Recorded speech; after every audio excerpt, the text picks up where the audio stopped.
গরু কত দিয়ে কিনলেন এটা? এটা ভাইয়া 65,000 টাকা। 65,000? হ্যাঁ। দাম চেয়েছিল কত? দাম চেয়েছিল 86,000। 86,000 চেয়েছে, 65,000 দিয়ে নিয়েছেন? হ্যাঁ, ফিক্সড পয়সা। আচ্ছা, গরু কি আপনি কিনেছেন দরদাম করে? আমার ভাইয়া কিনেছে দরদাম করে।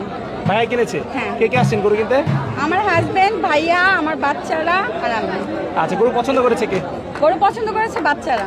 বাচ্চারা পছন্দ করেছে? হ্যাঁ, হ্যাঁ। আচ্ছা, সবচেয়ে মজার বিষয় হচ্ছে সবসময় বাবা কোরবানি দিত, এবার বাবা অসুস্থ, ফার্স্ট টাইম ভাইয়া নিজের থেকে দিচ্ছে। এটা হচ্ছে মানে ফার্স্ট টাইম ভাইয়ার থেকে, ঠিক আছে? আচ্ছা, আপনার ভাইয়া এটা আছে? আমাদের জন্য খুব এক্সাইটেড একটা বিষয়। আচ্ছা, আগেও কি হাটে আসা হয়েছিল? আপনি এবার প্রথম আসছেন? না, আমি ফার্স্ট টাইম এই হাটে আসলাম। আচ্ছা, এই জায়গায় আপনি হাটে ঘুরে ঘুরে গরু কিনলেন, কেমন লাগলো? অনেক ভালো লাগতেছে, অনেক। অনেক ভালো লাগছে? হ্যাঁ, হ্যাঁ। গরু কিনে খুশি? হ্যাঁ, অনেক খুশি, আলহামদুলিল্লাহ। আচ্ছা, ঠিক আছে, ভালো থাকবেন। আচ্ছা, ঠিক আছে, আপনারাও ভালো থাকবেন। একটু কথা বলি। কথা বললেন। কি নাম তোমাদের? সামিউল কি দেখে গরু পছন্দ হয়েছে তোমাদের?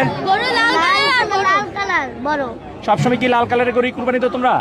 এক এক সময় এক একটা দিই। এক এক সময় এক একটা? এবার টার্গেট নিয়ে আসলাম লাল কালার বা লাল কালার কিনছি। আচ্ছা, একদম টার্গেট ফিল আপ পূরণ হয়ে গেছে?